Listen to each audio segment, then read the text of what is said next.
जब कोई इंसान हद से ज्यादा डेस्परेट होकर किसी के पीछे भागने लगता है तो उसकी कोई वैल्यू नहीं रह जाती। इसलिए जब मुझे पता चला कि जिस स्कूल ब्यूटी ने मुझे 99 टाइम्स रिजेक्ट किया था उसे असल में मुझसे लव एट फर्स्ट साइट हुआ था, लेकिन सिर्फ इसलिए क्योंकि वो अपने पसंद के लड़के से चेस किए जाने वाले प्रोसेस को एंजॉय करना चाहती थी, उसने मुझे बार बार रिजेक्ट किया। ये जानने के बाद मैंने डिसाइड किया कि अब मैं उसे और भाव नहीं दूंगा और मैंने अपने प्रोफेसर को फॉरेन स्टडी एक्सचेंज प्रोग्राम के लिए अप्लाई कर दिया। जाने से पहले मैंने सोचा कि जो खत्म करना है उसे पूरी तरह खत्म कर देना चाहिए, इसलिए मैंने लिन कैन्यू की बर्थडे पार्टी में उससे सारे रिश्ते तोड़ने का प्लान बनाया। लेकिन जब मैं वहां पहुंचा तो बर्थडे पार्टी पहले ही शुरू हो चुकी थी और प्राइवेट रूम के अंदर से जानी पहचानी आवाजें आ रही। लियू चेनचाओ अभी तक लेट कैसे है? कहीं वो कोई सरप्राइज तो प्लान नहीं कर रहा? उसने पहले ही 99 टाइम्स प्रपोज कर दिया है और अब 100 टाइम होने वाला है। लिन कैन्यू, अब तो तुम्हें उसे हाँ कह देना चाहिए ना। हाँ बिल्कुल, तुम भी तो उसे पसंद करती हो। अगर तुमने इस बार भी अपने होने वाले बॉयफ्रेंड को रिजेक्ट किया तो हो सकता है वो सच में भाग जाए। उन लड़कियों की छेड़छाड़ सुनकर लिन कैन्यू बहुत कॉन्फिडेंट लग रही थी। लियू चेनचाओ मुझे बहुत पसंद करता है, वो कहीं नहीं भागेगा। जब वो नेक्स्ट टाइम प्रपोज करेगा तब मैं उसे हाँ कह दूंगी। उसका ये ओवर कॉन्फिडेंट टोन सुनकर मुझे बहुत अजीब लगा। अब कोई नेक्स्ट टाइम नहीं हो। लिन कैन्यू को चेस करने के इन 2 सालों में मैंने अपनी सारी सेल्फ रिस्पेक्ट छोड़ दी थी। मैंने बाकी स्टूडेंट्स के ताने और मजाक को इग्नोर किया और हर रोज उसे खुश करने के लिए नए नए तरीके आजमाए, लेकिन मेरे सच्चे प्यार का कभी कोई जवाब नहीं मिला। मैंने कई बार गिव अप करने का भी सोचा और न जाने कितनी रातें अकेले रोते हुए गुजारी, लेकिन अगले दिन मैं फिर से हिम्मत जुटाकर उसके पीछे लग जाता था। यहाँ तक कि उसके करीब रहने के लिए मैंने उस फॉरेन एक्सचेंज स्टूडेंट प्रोग्राम को भी लगभग छोड़ ही गया था, जिसे पाना बहुत मुश्किल था। जब तक कि उस दिन मैंने गलती से लिन कैन्यू का फोन नहीं देख लिया। तब मुझे पता चला कि लिन कैन्यू को भी मुझसे लव एट फर्स्ट साइट हुआ था। उसने मेरा contact name dear husband save किया हुआ था और उसकी गैलरी में मेरी हजारों फोटोज थी। लेकिन ये जानने के बाद कि वो भी मुझे पसंद करती है, मुझे बिल्कुल भी खुशी नहीं हुई, बल्कि मुझे बहुत गुस्सा आया और सब कुछ एक मजाक लगने लगा। मैं थक चुका हूँ, मैंने हार मान ली है। अब मैं बस जाना चाहता हूँ और लिन कैन्यू की दुनिया से हमेशा के लिए गायब होना चाहता हूँ। जैसे ही मैंने दरवाजा खोला, रूम के अंदर की बातें अचानक रुक गईं। सबने बड़ी चालाकी से मुंह घुमा लिया और दूसरी बातें करने लगे, जैसे उन्होंने मुझे देखा ही ना हो। लिन कैन्यू ने भी अपनी ड्रिंक उठाई और गेम में शामिल हो गई। उसने एकदम कोल्ड सा फेस बना रखा था और मेरी तरफ देखा तक नहीं। मैंने उसकी तरफ देखा और मुझे मानना पड़ा कि उसकी एक्टिंग सच में कमाल की थी। पूरे रूम के लोगों के मुझे इग्नोर करने पर भी मुझे बिल्कुल बुरा नहीं लगा। मैं चुपचाप जाकर कॉर्नर की एक खाली सीट पर बैठ गया। अगले 1 घंटे तक सब लोग आपस में बातें करते रहे और मजे करते रहे, लेकिन मैं वहीं बैठकर अकेले अपना फोन चलाता रहा, जैसे कि मैं वहां हूं ही नहीं। पहले जब भी लिन कैन्यू सामने आती थी तो मैं किसी भी तरह उसके पास जाने का मौका ढूंढता था और उसका अटेंशन पाने के लिए अलग अलग टॉपिक्स पर बात करता था। इस बर्थडे पार्टी के लिए भी मैंने उसे बहुत मनाया था और कई लोगों से सिफारिश करवाई थी, तब जाकर उसने मुझे इन्वाइट किया था। नॉर्मली जो चीज इतनी मुश्किल से मिले उसकी ज्यादा कदर होनी चाहिए, लेकिन मेरा ये रिलैक्स्ड एटीट्यूड देखकर ऐसा लग रहा था जैसे मुझे उसके बर्थडे की कोई परवाह ही नहीं। मेरा ये पहले से एकदम अलग और कोल्ड बिहेवियर देखकर लिन कैन्यू आखिरकार खुद को रोक नहीं पाई और उसने छुप छुप कर मुझे कई बार देखा। बर्थडे सॉन्ग गाने और केक काटने के बाद जल्द ही गिफ्ट देने का टाइम आ गया। मैंने सबका वेट किया कि सब अपने गिफ्ट्स दे दें, फिर मैं आराम से खड़ा हुआ और अपने बैग से कैलेंडर निकालकर उसे दे दिया। वहां मौजूद सभी लोग हैरानी से मुझे देखने लगे, क्योंकि वो कैलेंडर बस एक हाथ के साइज का था और उसमें सिर्फ 30 पेजेस थे। वो देखने में बहुत ही सस्ता लग रहा था। मुझे फर्क नहीं पड़ा कि बाकी लोग क्या सोच रहे हैं। मैंने बस लिन कैन्यू की तरफ देखा और आराम से कहा, लिन कैन्यू, आज से तुम हर दिन इसका एक पेज फाड़ना। जब तुम आखिरी पेज पर पहुंचोगी तो तुम्हारे लिए एक सरप्राइज होगा और वही मेरा तुम्हारे लिए लेट बर्थडे गिफ्ट है। ये सुनते ही उसके कुछ रूममेट जोर जोर से हंसने लगे। 100 टाइम प्रपोज करने का प्लान है क्या? तुम में सच में बहुत हिम्मत है। 2 साल हो गए और तुम अभी भी लगे हुए हो। तुम सच में चियान्यू को बहुत पसंद करते हो ना? उनकी इन बातों को सुनकर लिन चियान्यू ने भी यही सोचा कि ये 100 प्रपोजल का काउंटडाउन कैलेंडर है। उसके होंठों पर हल्की सी स्माइल आई, लेकिन उसने तुरंत उसे छुपा लिया और फिर से अपना कोल्ड फेस बना लिया। मैंने बस ये कहा था कि जब तुम 100 टाइम्स प्रपोज कर लोगे तब मैं इसके बारे में सोचूंगी। मैंने ये नहीं कहा था कि मैं पक्का हाँ कह दूंगी। मुझे पता था कि वो सब गलत समझ रहे थे। आखिरी पेज फाड़ने वाला दिन मेरे प्रपोज करने का दिन नहीं था, बल्कि वो दिन था जब मैं उसकी दुनिया से पूरी तरह गायब होने वाला था। मैंने कुछ एक्सप्लेन नहीं किया, बस हल्का सा हंसा और बोला, लिन चियान्यू, मैं इतने टाइम से तुम्हारे पीछे हूँ लेकिन तुम्हें इंप्रेस नहीं कर पाया। मैं सच में जानना चाहता हूँ कि आखिर तुम्हारा आइडियल टाइप कैसा है। मेरे ये पूछते ही पूरा रूम शांत हो गया और सब उसकी तरफ एक अजीब सी नजरों से देखने लगे। लिन चियान्यू ने मेरी तरफ घूर कर देखा, कुछ सेकंड्स तक चुप रही और फिर धीरे से बोली, मेरा आइडियल टाइप। उसने अभी बात शुरू ही की थी कि बंद दरवाजा अचानक खुला और सबका अटेंशन उस तरफ चला गया। सबकी नजरों के सामने जू यानशु एक बहुत ही ब्यूटीफुली पैक्ड बॉक्स लेकर अंदर आई। लिन चियान्यू के चेहरे पर एक प्यारी सी स्माइल आ गई। Happy birthday चियान्यू। लिन चियान्यू की नजरें इस विश के साथ जू यानशु पर टिक गई। उसने अपनी उंगलियों से धीरे से टेबल को नॉक किया और अपनी अधूरी बात पूरी करते हुए बोली, मेरा आइडियल टाइप बेशक एक चेयरफुल और क्लीन लुक वाला हैंडसम गाय है। दरवाजे से अंदर आते ही ऐसी बातें सुनकर जू यानशु के चेहरे पर खुशी आ गई। वो जल्दी से उसके पास गई, अपना केयरफुली प्रिपेयर्ड गिफ्ट उसे दिया और उसे वहीं पर ओपन करने की जिद करने लगी। पल भर में ही सबका ध्यान भटक गया और किसी ने उस टॉपिक पर आगे बात नहीं की। उन दोनों को लोगों से घिरा हुआ देखकर मैंने कोई उदासी नहीं दिखाई, बल्कि मैं बहुत ही कामली वापस अपनी जगह पर जाकर बैठ गया। पूरी रात लिन चियान्यू जहां भी गई, जू यानशु हमेशा उसके साथ रही। वो दोनों हंस बोल रहे थे, एक दूसरे की ड्रिंक्स शेयर कर रहे थे और एक ही केक का पीस खा रहे थे। मैं चुपचाप उनकी ये क्लोजनेस देखता रहा और मेरे दिमाग में कई पुरानी यादें ताज़ा हो गई। हालांकि लिन चियान्यू किंगडा की स्कूल ब्यूटी है और उसके बहुत चाहने वाले हैं, लेकिन वो हमेशा लड़कों से दूर ही रहती है। उसका इकलौता एक्सेप्शन जू यानशु है, जिसके साथ वो बचपन से बड़ी हुई है। वो उसके बिखरे बालों को सेट करती है, क्लास क्लासेस में उसके साथ बैठती है और उसका बैग उठाती है और उसके लिए दूसरे कॉलेजेस की लड़कियों से बेट लगाकर कम्पीट करती है। उसकी ये सारी स्पेशल ट्रीटमेंट मेरे दिन में कांटों की तरह चुभती थी। लेकिन सच्चाई पता चलने वाले दिन मुझे समझ आया कि भले ही लिन चियानियो और जू यानशु बचपन के दोस्त हों, लेकिन पहले वो इतने क्लोज नहीं थे। जू यानशु पूरा दिन लिन चियानियो के पीछे घूमती थी, लेकिन उसने कभी उसे भाव नहीं दिया था। मेरी एंट्री के बाद ही उसने जानबूझकर मेरे सामने जू यानशु के साथ क्लोज होने का नाटक शुरू किया था, सिर्फ इसीलिए ताकि मुझे जेलस फील हो और मैं उसे चेज करने के लिए और ज्यादा मोटिवेट हूं। इसीलिए अब लिन चियानियो को मेरे सामने ये सब नाटक देखकर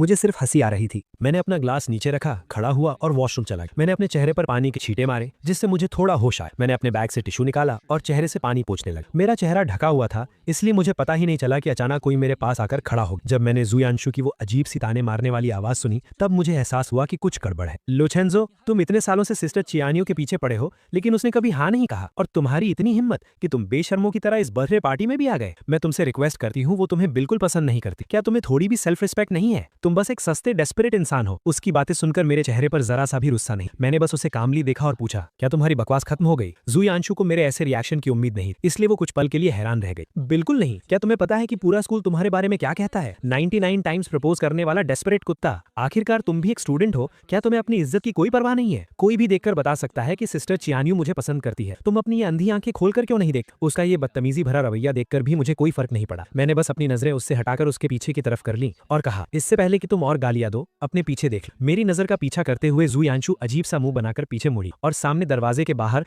लिन चियानियो खड़ी थी। ऐसा लग रहा था कि वो काफी देर से वहां खड़ी थी और शायद उसने अभी अभी जो कुछ हुआ वो सब देख लिया था। ये सोचते ही जू यानशु अचानक घबरा गई। उसके चेहरे पर तुरंत वो बेचारी और मासूम सी एक्टिंग वापस आ गई और उसका सारा एटीट्यूड गायब हो गया। वो जल्दी से उसके पास गई, उसका हाथ पकड़ा और घबराते हुए एक्सप्लेन करने लगी, सिस्टर चियानियो, आपने जो देखा वैसा कुछ नहीं है। ये लू चेंजू था। पहले इसी ने मुझे परेशान किया, लेकिन लिन चियानियो को जैसे कोई फर्क नहीं पड़ा। उसने अपनी आंखों से जू यानशु को मुझे बेइज्जत करते देखा था, फिर भी उसने ऐसे बिहेव किया जैसे उसने कुछ देखा ही ना हो। उसने मेरी तरफ एक नजर देखा, फिर अपनी जैकेट उतारकर जू यानशु को पहना दी। बाहर बहुत हवा है, तुमने इतने कम कपड़े पहने हैं, कहीं तुम्हें ठंड न लग जाए। ये कहते हुए उसने उसका हाथ पकड़ा और वापस प्राइवेट रूम की तरफ मुड़ गए। जू यानशु ने भी इस रिएक्शन की उम्मीद नहीं की। ये देखकर कि लिन चियानियो को मेरे बेइज्जत होने से कोई फर्क नहीं पड़ा, जू यानशु का कॉन्फिडेंस और बढ़ गया। उसने बहुत प्राउडली पीछे मुड़कर मेरी तरफ देखा और मुझे एक मजाक उड़ाने वाली स्माइल दी। मेरा सिर नीचे था, इसलिए मैंने जू यानशु का वो ताना नहीं देख। मैंने गीले टिश्यू को मोड़कर डस्टबिन में फेंका और मुड़कर सीढ़ियों से नीचे चला। सीढ़ियां एकदम शांत थी, सिर्फ मेरे कदमों की आवाज आ रही। उस अंधेरे में जो कुछ भी अभी हुआ वो मेरे दिमाग में घूमने लगा और मेरे होठों पर एक हल्की सी हंसी आ। जब वो जू यानशु को जैकेट पहना रही थी तो उसकी नजरें साफ तौर पर मुझ पर टिकी थी, जबकि उसके मुंह से जू यानशु की फिक्र वाले वर्ड्स निकल रहे थे। मुझे मानना पड़ेगा, उसकी एक्टिंग स्किल्स सच में कमाल। अगर मुझे उसके छुपे हुए इरादों के बारे में पहले से पता ना होता तो शायद मैं सच में उसके धोखे में आ जाता। बाहर जोरों की बारिश हो रही थी और कैब्स लगभग बंद हो चुकी थी। सब लोग बार के दरवाजे पर ही फंस गए थे। लिन चियानियो ने अपने फैमिली ड्राइवर को बुला लिया और कहा कि वो जू यानशु को घर छोड़ेगी। इतनी रात हो गई है, सब जा चुके हैं और लू चेंजू को अकेले यहाँ कैब का वेट करना अच्छा नहीं लगेगा ना। लिन चियानियो ने ड्राइवर से छाता लिया और बोली, उसके पास पैर है, वो खुद चला जाएगा। ये कहकर उसने मेरे रिएक्शन की परवाह किए बिना जू यानशु को लिया और कार में बैठ गए। बारिश में दूर जाती उस स्पोर्ट्स कार को देखकर मुझे कोई फर्क नहीं पड़ा। मैं अपनी कैब ऐप पर कैब ढूंढता रहा। ठंडी हवा में 2 घंटे से ज्यादा वेट करने के बाद जब बारिश थोड़ी रुकी तब आखिरकार एक ड्राइवर ने मेरी राइड एक्सेप्ट की। जब मैं घर पहुंचा तो रात के 2 बज चुके थे। मैं अपने दरवाजे पर गया, पासवर्ड डाला और जैसे ही दरवाजा खुला, सामने वाला दरवाजा भी खुला। आगे से जल्दी आया करो, तुम्हारे दरवाजा खोलने की आवाज बहुत तेज है, मेरी नींद खराब होती है। मैंने देखा कि उसने अभी तक अपने कपड़े भी चेंज नहीं किए थे। मुझे सब समझ आ गया और मैं मनी मन हंसा। मैंने बस यूं ही बोला और सीधा मुड़कर अपने रूम में चला गया। मैंने लाइट्स ऑन की और दरवाजा बंद कर लिया। जब मैंने जूते चेंज कर लिए तब बाहर से दरवाजा जोर से बंद होने की आवाज आई। मैंने उस पर ध्यान नहीं दिया, अपने कपड़े उतारे, एसी ऑन किया और ब्लैंकेट ओढ़कर सोफा पर लेट गया। ये अपार्टमेंट मैंने 6 महीने पहले स्पेशली तब खरीदा था जब मुझे किसी से पता चला कि लिन चियानियो अपने हॉस्टल से बाहर शिफ्ट हो गई है। उसे चेस करने के लिए मैं भी यहाँ मूव हो गया और उसका नेबर बन गया। सुबह ब्रेकफास्ट देना, रात को गुड नाइट बोलना, हर रोज उससे मिलने के नए नए बहाने ढूंढना, ये सब मैं सिर्फ उसे इंप्रेस करने के लिए करता था। लेकिन मैं उसकी कितनी भी परवाह कर लूं, वो हमेशा मुझे इग्नोर ही करती थी। लेकिन जब मुझे उसके सीक्रेट के बारे में पता चला तब मुझे समझ आया कि वो हमेशा बस इग्नोर करने का नाटक कर रही थी। जैसे आज रात वो बहुत पहले घर आ चुकी थी। उसने अपने कपड़े तक चेंज नहीं किए थे क्योंकि वो मेरी सेफ्टी को लेकर परेशान थी, इसलिए वो सोई नहीं। लेकिन मुझे देखते ही वो जानबूझकर उल्टी सीधी बातें करने लगी। मैं उसके इस मुंह पर कुछ और दिल में कुछ वाले नाटक से थक चुका था और अब मैं उसके इस नाटक का हिस्सा नहीं बनना चाहता था। मैंने अपना फोन निकाला, रियल एस्टेट ऐप ओपन किया और इस अपार्टमेंट की सेल लिस्टिंग डाल दी। क्योंकि मैंने जाने का फैसला कर लिया था तो अब सब कुछ पूरी तरह से खत्म करना ही सही था। अगली सुबह एजेंट घर चेक करने आई। मैं नींद में उठा, दरवाजा खोला और उसे घर की सारी डिटेल्स बता दी। सब देखने के बाद मैं उसे बाहर छोड़ने ही वाला था कि सामने वाला दरवाजा खुल गया। लिन चियान्यू कार की कीज लेकर बाहर जा रही थी। मेरे साथ एक अनजान औरत को देखकर उसकी भौएं अचानक सिकुड़ गईं। ये कौन है? ये मेरी कजन सिस्टर है, कुछ सामान देने आई थी। मैंने बिना किसी झिझक के झूठ बोल दिया। मेरे पास खड़ी एजेंट हैरानी से मुझे देखने लगी, लेकिन वो बहुत प्रोफेशनल थी, इसलिए उसने मेरा झूठ पकड़ा नहीं और एक बहाना बनाकर वहां से चली गई। मैं वापस रूम में गया, कपड़े चेंज किए और स्कूल जाने का प्लान बनाया। लेकिन जैसे ही मैं मुड़ा, एलिवेटर के सामने कोई खड़ा था और रास्ता रोक रखा था। मैंने सिर उठाकर देखा तो वो लिन चियान्यू थी। मुझे थोड़ा अजीब लगा, क्या वो अभी बाहर नहीं जा रही थी? वो अभी तक गई क्यों नहीं? लिन चियान्यू ने मेरी आंखों में वो कंफ्यूजन देखा और थोड़ी ऑकवर्ड होते हुए बोली, आज मैं तुम्हें स्कूल ड्रॉप कर दूंगी। मुझे समझ नहीं आ रहा था कि आज वो एक अलग इंसान की तरह बिहेव क्यों कर रही है, तो मैंने सिर हिलाकर मना कर दिया। लेकिन वो किसी बीमार इंसान की तरह मुझे ड्रॉप करने की जिद करने लगी। उसने बहुत से बहाने बनाए, लेट होने से लेकर रास्ते में पढ़ने तक। जब लगा कि वो एनवायरमेंट सेव करने वाला बहाना भी देने ही वाली है, तो मैं उससे बहस नहीं कर पाया। मैं और टाइम वेस्ट नहीं करना चाहता था, इसलिए मैं मान गया। पूरे रास्ते हम दोनों ने एक शब्द भी नहीं बोला। कार के अंदर एकदम सन्नाटा था। उसे मेरी बकबक सुनने की आदत थी। अब मुझे इतना शांत देखकर लिन चियान्यू को बहुत अजीब लग रहा था और उसके मन में एक हैरानी सी थी। ऐसा लग रहा था कि ये उसका वहम नहीं है। मैं इन कुछ दिनों में सच में बदल गया हूँ और ये बदलाव उसे अंदर ही अंदर घबरा रहा था। जब हम स्कूल पहुंचे, मैंने अपनी सीट बेल्ट खोली, बस थैंक यू कहा और पहले ही बाहर निकल गया। मैं तेजी से स्कूल गेट के अंदर गया और मैंने नोटिस किया कि वहां से गुजरने वाला हर इंसान मुझे एक बहुत अजीब नजर से घूर रहा है। यही लू चेंजू है। हाँ, वही जो ट्रेंडिंग टॉपिक में है। कितनी शर्म की बात है। ये अजीब बातें सुनकर मैंने जल्दी से अपना फोन चेक किया और मुझे मेरे कुछ फ्रेंड्स के भेजे हुए लिंक्स दिखे। मैंने लिंक ओपन किया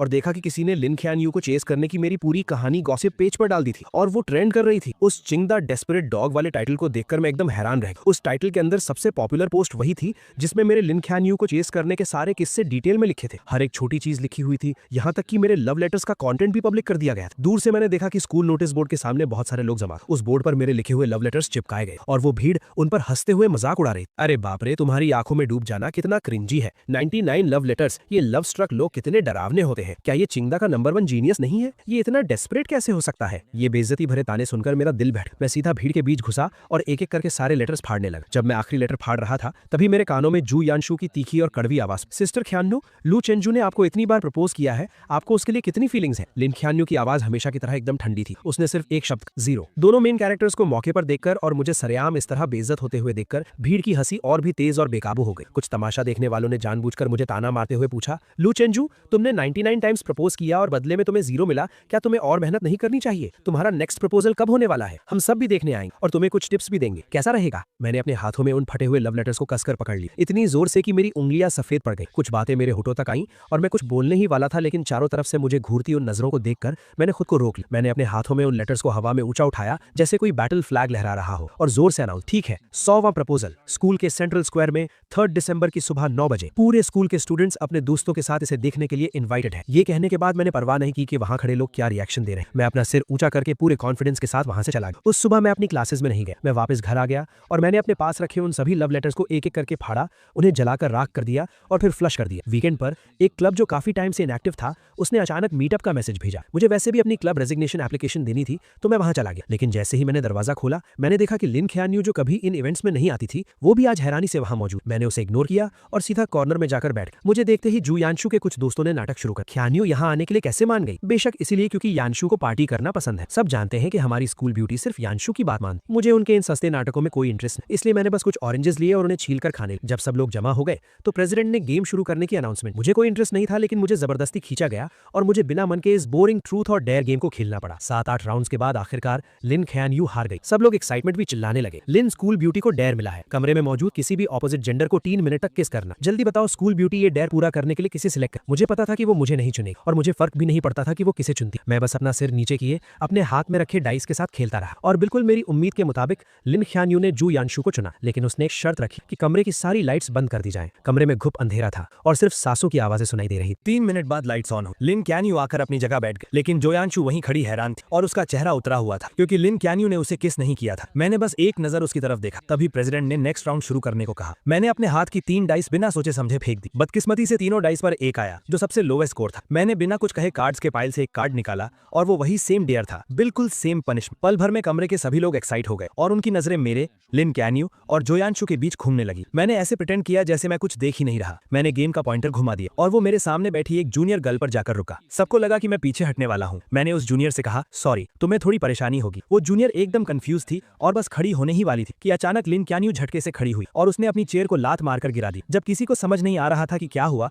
उसने ठंडे स्वर में बात काटते हुए कहा, बहुत देर से खेल रहे हैं, मैं थक गई हूँ, अब ब्रेक का टाइम है ना। उसके रूममेट्स भी हाँ में हाँ मिलाने लगे, तो प्रेसिडेंट को मजबूरन पनिशमेंट को होल्ड पर रखना पड़ा। ब्रेक के दौरान कुछ लड़कियों ने कहा कि उन्हें भूख लगी। रूममेट्स तुरंत कमरे के लड़कों को नीचे खाने पीने का सामान लाने के लिए ले गए और उन्हें गए हुए 20 मिनट हो गए। उन्हें वापस आता ना देख प्रेसिडेंट और वेट नहीं करना चाहता था, इसलिए उसने गेम कंटिन्यू करने की अनाउंसमेंट की। मैंने अपना फोन नीचे रखा और चारों तरफ देखा, तब मुझे पता चला कि वो जूनियर वहां नहीं थी। सच कहूं तो लिन कैन्यू को छोड़कर वहां कोई भी लड़की नहीं थी। मुझे गेस करने की जरूरत नहीं थी, मुझे पता था कि ये लिन कैन्यू ने जानबूझकर किया है, लेकिन मैं उसके प्लान को सक्सेसफुल नहीं होने देना चाहता था। इसलिए मैंने अपने सामने रखा 500 ml का ग्लास उठाया और सबकी तरफ इशारा किया। मैंने जिस पार्टनर को सिलेक्ट किया था वो जा चुका, इसलिए गेम के रूल्स के हिसाब से मैं ड्रिंक खत्म करके अपनी पनिशमेंट पूरी करूंगा। ये कहने के बाद मैंने बिना कोई एक्सप्रेशन बदले पूरा ग्लास एक सांस में खत्म कर दी। लिन कैन्यू को उम्मीद नहीं थी कि मैं उसे चुनने के बजाय ड्रिंक पीना चूज करूंगा। उसका चेहरा तुरंत गुस्से से डार्क हो गया। उसने मेरी तरफ देखा जिसका चेहरा अब लाल हो रहा था और अपने हाथ में पकड़े डाइस को इतनी जोर से दबाया कि उससे आवाज आने लगी। आधे लोगों के चले जाने के बाद गेम में कोई मजा नहीं बचा था, इसलिए वो पार्टी वहीं खत्म हो गई। मैं नशे में झूमता हुआ सबके जाने का वेट करता रहा। फिर मैंने अपने बैग से क्लब रेजिग्नेशन एप्लीकेशन निकाली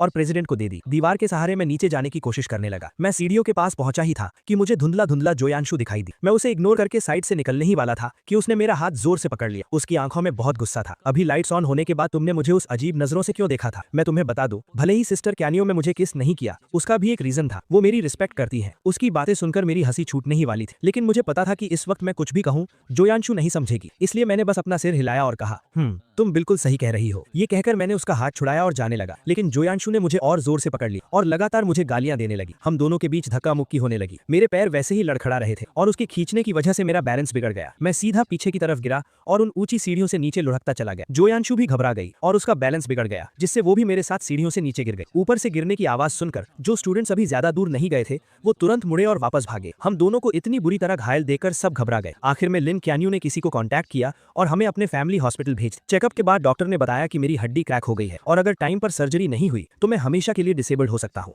जब से उसे पता चला कि हमें चोट लगी है, उसकी नजरें मुझसे एक पल के लिए भी नहीं हटी। मेरे पीले पड़े चेहरे और माथे से टपकते पसीने को देखकर ऐसा लग रहा था जैसे वो भी मेरे दर्द को फील कर रही थी और उसका दिल भी दर्द से तड़प रहा था। ऑपरेशन थिएटर रेडी था, लेकिन हॉस्पिटल में अभी सिर्फ एक ही एक्सपर्ट डॉक्टर मौजूद था जो ये सर्जरी कर सकता था। लिन क्यून्यू को डिसाइड करना था कि पहले सर्जरी किसकी होगी। उसने बिना सोचे मेरी तरफ देखा और मेरी नजरें भी उसी पर थी। मेरी उन आंखों में पहले वाला प्यार और पागलपन नहीं था, बस एक मरे हुए तालाब जैसी शांति थी। मेरी उस नजर को देखकर लिन क्यून्यू का दिल जोर से कांप उठा। मिस, प्लीज जल्दी डिसाइड कीजिए, पहले किसकी सर्जरी करनी है। मैं स्ट्रेचर पर अपने पीले पड़े चेहरे के साथ लेटा हुआ था। बेहोश होने से ठीक एक सेकंड पहले मैंने लिन क्यून्यू को पूरे कॉन्फिडेंस के साथ एक नाम लेते हुए सुना, जुयांशु। पहले जुयांशु को बचाओ। जल्दी ही डॉक्टर्स जुयांशु को ऑपरेशन थिएटर में ले गए। जैसे ही वो दरवाजा बंद हुआ मैं पूरी तरह से बेहोश हो गया। जब मुझे दोबारा होश आया तब तक एक दिन बीत चुका था। आंखें खोलते ही सबसे पहले मैंने अपने पैरों को हाथ लगाकर चेक किया। जब मुझे फील हुआ कि मेरे पैर अभी भी सही सलामत हैं, तब जाकर मैंने चैन की सांस ली। मेरी आंखों से खुशी के आंसू छलक पड़े। थैंक गॉड, मैं डिसेबल्ड नहीं हुआ। खबर मिलते ही मेरे पेरेंट्स तुरंत आ गए और मुझे टॉप फ्लोर के वीआईपी वार्ड में शिफ्ट कर दिया, जहां वो मेरी देखभाल करने लगे। 2 घंटे बाद जुयांशु को मेरे ठीक सामने वाले वार्ड में शिफ्ट किया गया। लिन क्यून्यू खुद उसका हाथ पकड़कर उसे अंदर लेकर आई। चेकअप्स में आसानी हो इसलिए दोनों वार्ड्स के दरवाजे खुले हुए थे और मैं सामने वाले वार्ड में जो कुछ भी हो रहा था वो सब साफ साफ सुन सकता था। जुयांशु दर्द से परेशान थी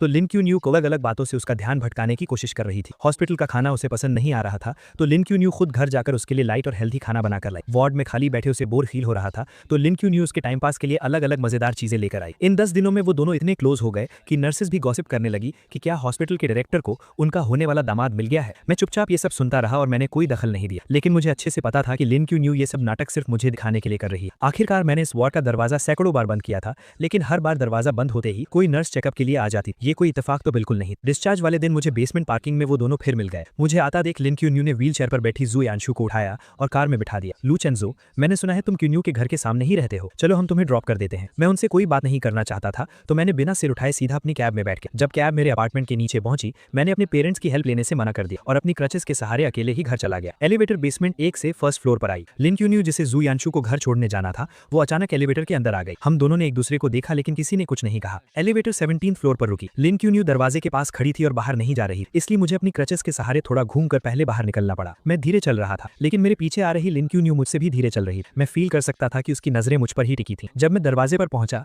मैंने पासवर्ड डालना चाहा, लेकिन अचानक मेरी क्रच जमीन पर गिर गई। मुझे दीवार के सहारे धीरे धीरे नीचे झुकना पड़ा। जैसे ही मैंने अपनी क्रच पकड़ी अचानक मेरे सामने एक परछाई सी आई। लिन कैन यू भी नीचे बैठ गई थी, शायद मेरी क्रच उठाने के लिए, लेकिन जैसे ही उसकी नजर मुझसे मिली उसने अपना हाथ पीछे खींच लिया और अपने खुले हुए शूलेस बांधने का नाटक करने लगी। मेरे चेहरे पर एक मजाक उड़ाने वाली स्माइल आ गई। मैंने अपनी क्रच उठाई, धीरे धीरे खड़ा हुआ और रूम के अंदर चला गया। घर पर लंबे समय तक रेस्ट करने के बाद फाइनल एग्जाम्स का टाइम आ गया। हालांकि मुझे जल्द ही विदेश जाना था, लेकिन अब मैं थोड़ा चल सकता था, इसलिए मैंने एग्जाम पोस्टपोन करने की एप्लीकेशन नहीं दी और एग्जाम देने चला गया। लेक्चर हॉल में बहुत सीढ़ियां थी और मेरे पैरों की चोट अभी पूरी तरह ठीक नहीं हुई थी, इसलिए मैं बीच में फर्स्ट रो में बैठ गया। थोड़ी देर में लिन क्यान यू जू यांशु को सहारा देकर अंदर लाई। मुझे देखते ही जू यांशु ने तुरंत नाटक शुरू कर दिया कि उसके पैर में दर्द है और उसे फर्स्ट रो में ही बैठना है। लिन क्यान यू उसे मेरे बगल वाली सीट तक ले आई और खुद दीवार के साथ वाली सीट पर बैठ गए। एग्जाम जल्द ही शुरू हो गया। जू यांशु ने वेट किया और जैसे ही टीचर आखिरी सीढ़ी से नीचे उतरा, उसने चुपके से पेपर की एक चिट मेरी डेस्क पर फेंक दी, जो बीच के आयल से पार होकर मेरे पास आई। मेरा पेन पकड़ा हुआ हाथ रुक गया। मुझे कुछ समझ आता उससे पहले ही टीचर मुड़ा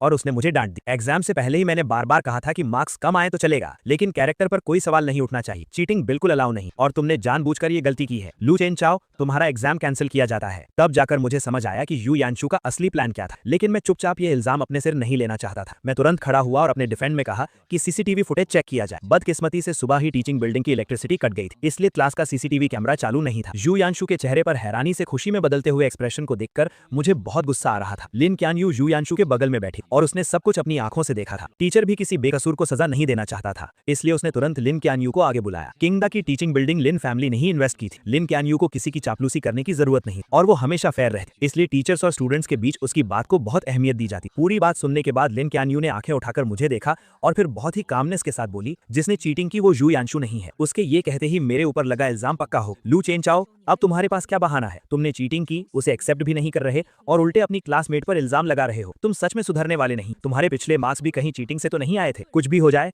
इस बार मैं इसे पूरे स्कूल में अनाउंस करके तुम्हें पनिश करूंगा। मैं अपनी जगह पर ही खड़ा रह गया। मुझे ऐसा लगा जैसे मैं किसी बर्फ की खाई में गिर गया। मुझे लगा था कि सही और गलत के बीच फैसले के वक्त लिन क्यान यू हमेशा अपने प्रिंसिपल्स को फॉलो करेगी, इसलिए मैंने उसका नाम लिया। लेकिन मुझे बिल्कुल उम्मीद नहीं थी कि सब कुछ अपनी आंखों से देखने के बावजूद वो यू यांशु को बचाने के लिए झूठ बोलेगी। अब मैं कितनी भी सफाई दे दूं, सब बेकार था। मैंने लिन क्यान यू को गहरी नजरों से देखा और बिना एक शब्द कहे वहां से चला गया। मेरी उन लाल आंखों को देखकर लिन क्यान यू अचानक घबरा गई। वो बिना सोचे मेरे पीछे आई और मेरा रास्ता रोक। लू चेन चाओ, मुझे पता है इस मामले में गलती यांशु की थी, लेकिन वो बहुत सेंसिटिव है। मैं नहीं चाहती कि लोग उसके बारे में बातें बनाएं। उसने मुझे एक बार भी सॉरी नहीं कहा, बस यू यांशु को डिफेंड करने में लगी हुई थी। मुझे तो शक होने लगा था कि उस दिन जो फोटोज मैंने देखी थी वो कहीं कोई सपना तो नहीं था, तो इसी वजह से तुमने मुझे फंसाने में उसकी मदद की। वो लोगों के ताने नहीं सह सकती, लेकिन मैं सह सकता हूँ, है ना? लिन चैन यू, तुम्हें लगता है कि मैंने तुम्हें 99 टाइम्स प्रपोज किया है तो मैं बहुत बेशर्म हूँ और मैं इतना स्ट्रांग बन चुका हूँ कि मुझे किसी की बातों से कोई फर्क नहीं पड़ता। मेरी ये हालत देखकर लिन चैन यू की बाई आंख फड़कने लगी। उसने सीधा मेरा हाथ पकड़ा और बोली, मेरा वो मतलब नहीं था, ये सिर्फ एक एग्जाम है, क्रेडिट्स बाद में मेकअप किए जा सकते हैं। आज तुम्हारे साथ जो भी नाइंसाफी हुई है, मैं आगे चलकर उसे ठीक करने का कोई ना कोई रास्ता निकाल लूंगी। ठीक करना? तुम तो मुझे पसंद भी नहीं करती, फिर इसे कैसे ठीक करोगी? मेरा ये मजाक उड़ाने वाला टोन सुनकर लिन चैन यू का दिल बैठ गया और वो लगभग अपने दिल की बात बोलने ही वाली थी। किसने कहा मैं पसंद नहीं करती? ये बोलते ही उसे एहसास हुआ कि उसने कुछ गलत बोल दिया है। उसने जल्दी से खुद को रोका और कहा, तुम मुझ पर ट्रस्ट करो, तुम्हारे 100th प्रपोजल के दिन मैं तुम्हें सब कुछ वापस लौटा दूंगी। लिन चैन यू बस यही कहने वाली थी कि वो मेरे प्रपोजल को पक्का एक्सेप्ट कर लेगी। पहले वो इतनी आसानी से अपनी फीलिंग शो नहीं करती थी, लेकिन अब मुझे कोई फर्क नहीं पड़ता था। मैंने उसका हाथ झटक दिया और बोला, तो फिर उस कैलेंडर के पेजेस फाड़ती रहो और आखिरी दिन का वेट करो। मुझे अपना हाथ पीछे खींचते देख लिन चैन यू भी हैरान रह गई और आखिरकार उसकी आवाज थोड़ी सॉफ्ट हो गई। ठीक है, सिर्फ 3 दिन बचे हैं, मैं तुम्हें जरूर एक सेटिस्फैक्टरी जवाब दूंगी। मेरे जाने से 3 दिन पहले वो अपार्टमेंट जो मैंने सेल के लिए डाला था वो बिक गया। एजेंट कॉन्ट्रैक्ट लेकर आई और मैंने तुरंत साइन कर दिया। मैं 3 दिन बाद शिफ्ट हो जाऊंगा। इन कुछ दिनों में मैं घर का सारा सामान साफ कर दूंगा और नया ओनर तब यहाँ आ सकेगा। एजेंट ने डेट्स नोट की और मैं उसे एलिवेटर तक छोड़ने गया। दरवाजा खुलते ही लिन चैन यू 2 बैग्स लिए बाहर आई। उसने कुछ देर तक एजेंट को घूर कर देखा और फिर बहुत पोलाइटली कहा,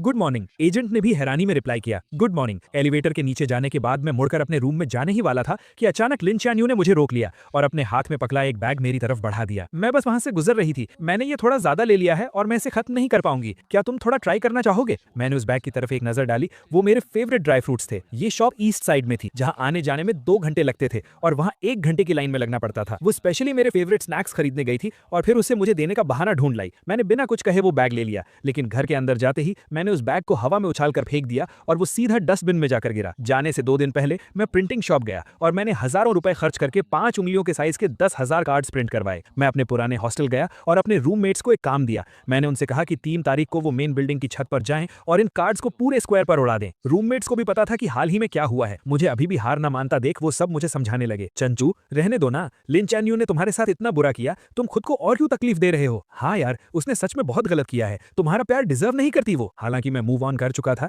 लेकिन अपने दोस्तों को अपनी इतनी परवाह देख मुझे बहुत अच्छा लगा। मैंने कहा टेंशन मत लो, मुझे पता है मैं क्या कर रहा हूँ, तुम बस मेरे लिए वो कार्ड्स उड़ा देना। मैंने पहले ही एक क्लीनिंग कंपनी हायर कर ली है जो बाद में सब साफ कर देगी और मेरा प्रपोज करने का कोई प्लान नहीं है। मैं असल में हमेशा के लिए गुड बाय कहना चाहता हूँ। मेरी बातें सुनकर वो सब हैरान रह गए। उन्हें समझ नहीं आया कि मेरे दिमाग में आखिर चल क्या रहा है। मैंने उन्हें थैंक यू बोला और मुड़कर वहां से चला गया। मुझे दूर जाते देखकर मेरे रूममेट्स ने कार्ड बॉक्स खोला और उसमें से एक कार्ड निकाला। उस पर सिर्फ एक लाइन लिखी थी, लू चेनजियू अब कभी लिन शैनियो को पसंद नहीं करेगा। जाने से एक दिन पहले मैं स्कूल गया और अपनी सारी फॉर्मेलिटीज पूरी करने के बाद घर आकर पैकिंग शुरू कर। मुझे यहाँ शिफ्ट हुए सिर्फ आधा साल हुआ था, इसलिए मेरे पास ज्यादा सामान नहीं, लेकिन जो था उसमें से ज्यादातर लिन शैनियो से जुड़ा। मैंने कुछ बॉक्सेस लिए और उन सब चीजों को उसमें भेज। वो स्कार्फ जिससे बुनने में मुझे आधा महीना लगा था, मैंने उसे उधेड़ कर सिर्फ एक धागे का गोला बना। वो सिरामिक वेस्ट जो उसने चैरिटी में दिया था और मैंने उसे बहुत मुश्किल से ऑक्शन में खरीदा। मैंने उसे तोड़कर टुकड़े टुकड़े कर दी। जो लव लेटर्स मैंने रातों को जाकर उसके लिए लिखे थे, मैंने वो सब पेपर श्रेडर बॉक्स। डस्टबिन में उन सारी चीजों के जाते ही मेरा और लिन शैनियो का सारा पास्ट खत्म। आखिर में घर में सिर्फ 2 कपड़े बचे। ये वही शर्ट और लूज ब्लैक जीन्स थी जो उसने उस दिन पहनी थी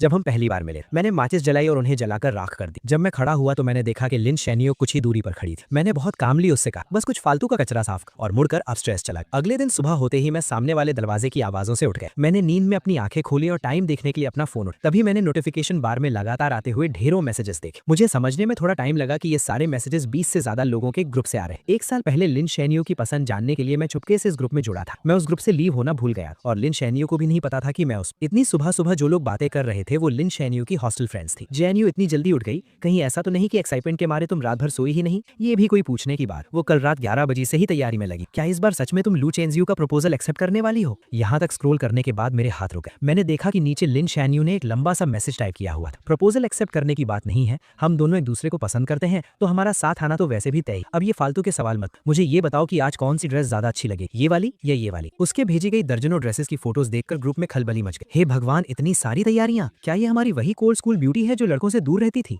उन सब के रिएक्शंस के बीच लिन शैनियो ने सिर्फ एक ही रिप्लाई किया, मैं उसे बहुत पसंद करती और इस जिंदगी में मुझे उसके अलावा और कोई नहीं चाहिए। ये एक लाइन देखकर मेरी हंसी छूट गई और मेरे दिमाग में पुरानी बातें घूमने लगी। उसका ये मुझे पसंद है वाला मैसेज देखकर मुझे ओ हेनरी की कहानियों की तरह एक बहुत बड़ा मजाक महसूस हुआ। वो मुझे पसंद करती थी, इसलिए उसने 99 टाइम्स मेरा प्रपोजल रिजेक्ट और मुझे सबके सामने एक मजाक बनने। वो मुझे पसंद करती थी, इसलिए वो मुझे इग्नोर करती थी और जानबूझकर दूसरे लड़कों के क्लोज जाकर मुझे जेलस फील कराती। वो मुझे पसंद करती थी, इसलिए उसने सच को झूठ में बदलकर मुझ पर झूठे इल्जाम लगाए और मेरी सच्ची फीलिंग्स को पैरों तले रौंद दिया। अगर उसका प्यार ऐसा है तो मुझे ऐसा प्यार नहीं चाहिए। ग्रुप चैट में मैसेजेस अब और तेजी से आ रहे थे। हॉस्टल में रहने वाली कुछ लड़कियों ने वहां की कुछ फोटोज भेजी। अभी बस 7 बज रहे थे, लेकिन स्क्वायर में पहले से ही बहुत भीड़ जमा हो गई। सब मेरा 100th प्रपोजल देखने आए थे। जैनियो जल्दी आओ, कहीं ऐसा ना हो कि प्रपोजल शुरू हो जाए और तुम जो मेन हीरोइन हो तुम्हें अंदर घुसने की जगह नहीं मिले। मैं ग्रुप से बाहर निकलने ही वाला था कि मैंने देखा लिन चेनयू ने मुझे एक मैसेज भेजा था, मैं निकलने वाली हूँ और तुम? मैं भी निकलने के लिए तैयार हूँ, बस फर्क इतना है कि मैं हमेशा के लिए निकलने वाला हूँ। मुझे अचानक ये देखने का बहुत मन हुआ कि ग्राउंड पर उन कार्ड्स को हवा में उड़ता देखकर लिन चेनयू का रिएक्शन क्या हो। जब उसे पता चलेगा कि मैं देश छोड़कर जा चुका हूँ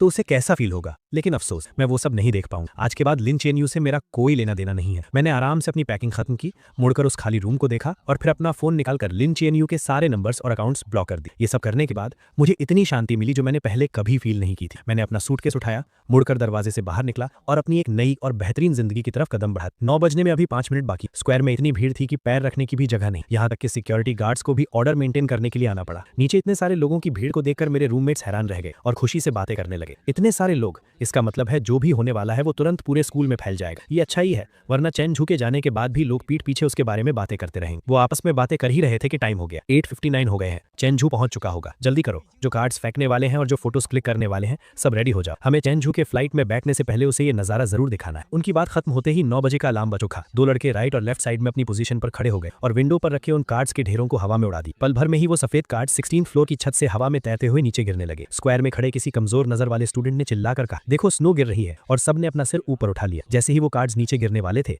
लोगों ने उन्हें पकड़ने के लिए छलांग लगाई, ये देखने के लिए कि आखिर उन पर क्या लिखा है। और स्क्वायर के बिल्कुल बीच में खड़ी लिन चेनयू भी अपना सिर उठाकर ऊपर देख रही थी। उसके साथ खड़ी लड़कियां भी इस नजारे को देखकर हैरान थी। वाह, ये कितने सारे हैं, कम से कम 10,000 कार्ड्स होंगे। लू चेनझू ने सच में बहुत मेहनत की। अपनी सहेलियों की ये तारीफें सुनकर लिन चेनयू का दिल भी उम्मीदों से भर गया। उसने अपना हाथ ऊपर किया और एक कार्ड कैच कर ली। उसने चेहरे पर स्माइल के साथ उसे पलटा, लेकिन जैसे ही उसने उस पर लिखे वर्ड्स पढ़े, उसके चेहरे की स्माइल वहीं जम गई। उसके बगल में खड़ी सहेलियां उसे चिढ़ाने के लिए आगे आईं, लेकिन कार्ड पर लिखे वर्ड्स देखकर उनकी भी आंखें फटी रह गई और वो हकलाते हुए बोली, ये इम्पॉसिबल है, पक्का कोई गलती हुई है। वो उसे दिलासा देते हुए नीचे गिरे बाकी कार्ड्स उठाने लगी और लिन चेन्यू को दिखाने लगी, लेकिन उन नए कार्ड्स पर भी बिल्कुल सेम चीज प्रिंट थी। लू चेंजू अब कभी लिन चेन्यू को पसंद नहीं करेगा। अब सब लोग सच में घबरा गए थे। उन्होंने जल्दी से अपने बगल में खड़े लोगों के हाथ से कुछ कार्ड्स छीन लिए, लेकिन उन्हें पढ़ने के बाद उनके दिलों का डर और बढ़ गया। ये कैसे पॉसिबल है? क्या ये प्रपोजल है? ये क्या बकवास लिखी? कहीं किसी ने जानबूझकर गड़बड़ तो नहीं की है? वो लोग अभी भी बहाने बना ही रहे थे कि तभी भीड़ में खड़े बाकी लोगों के हाथ में भी कार्ड्स आ गए और वो जोर जोर से चिल्लाने लगे, लू चेंजू अब कभी लिन चेन्यू को पसंद नहीं करेगा। अरे तो ये प्रपोजल नहीं था यार, सबको यहाँ बेवकूफ बनाकर बुलाया गया सिर्फ ये क्लियर करने के लिए। इतनी मेहनत से प्रमोशन किया, अब तो पूरे स्कूल को पता चल गया। लोगों की तेज होती इन आवाजों और बातों को सुनकर लिन चेन्यू के चेहरे का रंग धीरे धीरे उड़ गया। उसे ऐसा लगा जैसे किसी ने उसका दिल जकड़ लिया हो। उसके दिमाग में ऑक्सीजन की कमी होने लगी और सब कुछ ब्लैंक हो गया। उसकी आंखों में सिर्फ हैरानी और डर साफ दिखा जा सकता था। स्क्वायर में खड़े हजारों लोग पंजों के बल उठकर उसका रिएक्शन देखने की कोशिश कर रहे थे और सबकी उम्मीदों के मुताबिक उसने अपने हाथ के कार्ड्स फेंक दिए और तेज कदमों से मेन बिल्डिंग की तरफ भागने लगी। तमाशा देखने वाले लोग भी तुरंत उसके पीछे पीछे जाने लगे। आखिरी कार्ड्स का बंडल नीचे फेंकने के बाद रूममेट्स भी जाने की तैयारी कर रहे, लेकिन जैसे ही वो दरवाजे के पास पहुंचे, सामने से लिन चैन्यू आ गई। वो अपनी सहेलियों के साथ भागकर ऊपर आई थी और कुछ ही सेकंड्स में उनके पीछे तमाशा देखने वालों की भारी भीड़ भी वहां आ गई। लिन चैन्यू को देखकर रूममेट्स ने तुरंत उसे ताना मारना शुरू कर दी। ओहो, तो ये हमारी चिंगडा की स्कूल ब्यूटी है ना? क्या तुम कहती नहीं थी कि लू चेंजो तुम्हारे लायक नहीं है? तो फिर तुम इस बोरिंग से तमाशे में हिस्सा लेने क्यों आई हो? उनकी ये तानेबाजी सुनकर लिन चैन्यू के हाथ कसकर मुट्ठी बन गए। उसका चेहरा गुस्से से लाल हो गया और उसने पूछा, क्या ये कार्ड्स तुम लोगों ने अपनी मर्जी से नीचे फेंके हैं? अपनी मर्जी शब्द सुनकर तीनों लड़के जोर से हंस पड़े। हमारी इतनी हिम्मत कहाँ? ये सब लू चेंजो ने बहुत सारे पैसे खर्च करके प्रिंट करवाए थे और बहुत मेहनत से स्कूल तक लेकर आया था। हम तो बस उसका आखिरी काम पूरा करने वाले मजदूर हैं। ये सुनकर पीछे खड़े स्टूडेंट्स आपस में फुसफुसाने लगे। लिन चैन्यू को तो लू चेंजो पसंद नहीं था ना? अब जब उस लड़के ने हार मान ली है तो ये इतनी बेचैन क्यों हो रही? तुम्हें क्या पता? नॉवेल्स की लैंग्वेज में इसे कहते हैं कि एक घमंडी लड़की का घमंड टूट गया है और अब वो अपने प्यार के पीछे भाग रही है। मुझे तो लगता है कि अगर वो अब रिग्रेट कर रही है तो वो इसी लायक है। जब उसने पहले 99 टाइम्स उसे इग्नोर किया तब वो क्या कर रही थी? लोगों की ये बातें लिन चैन्यू के दिल में तीखे चाकुओं की तरह चुभ रही और उन्होंने उसके लंबे समय से चले आ रहे कॉन्फिडेंस को चकनाचूर कर दी। इन 2 सालों में उसे लगा था कि वो मुझे पूरी तरह समझती है और मेरे थॉट्स और एक्शंस को इजीली कंट्रोल कर सकती, और आखिर हुआ भी वैसा ही। मेरे पिछले 99 प्रपोजल्स बिल्कुल वैसे ही खत्म हुए थे जैसे उसने सोचा था। उसे लगा था कि 100th टाइम सब कुछ खत्म हो जाएगा और मेरे और उसके बीच एक परफेक्ट हैप्पी एंडिंग हो। लेकिन जब उसे लग रहा था कि वो पूरी तरह जीत चुकी है, मैंने पूरी दुनिया के सामने उसे सबसे बड़ा झटका दिया। अब वो पहले की तरह शांत और केयरलेस होने का नाटक नहीं कर पा रही। उसकी असलियत सबके सामने आ चुकी। लू चेंजो कहाँ है? प्रेसिडेंट सू ने उसके चेहरे को देखा। उनके होठों पर मजे लेने वाली एक स्माइल आई और उन्होंने हाथ उठाकर चिड़िया के उड़ने का इशारा किया। प्रपोजल खत्म हो गया तो जाहिर सी बात है वो उड़ गया। लू चैन्यू को लगा कि वो मजाक कर रहा है, लेकिन आखिरी 2 वर्ड सुनकर उसके दिल की धड़कन कुछ सेकंड्स के लिए रुक गई। उड़ गया का मतलब क्या है? अचानक उसके मन में एक बहुत बुरा ख्याल आया। उसने सामने खड़े लड़कों को धक्का दिया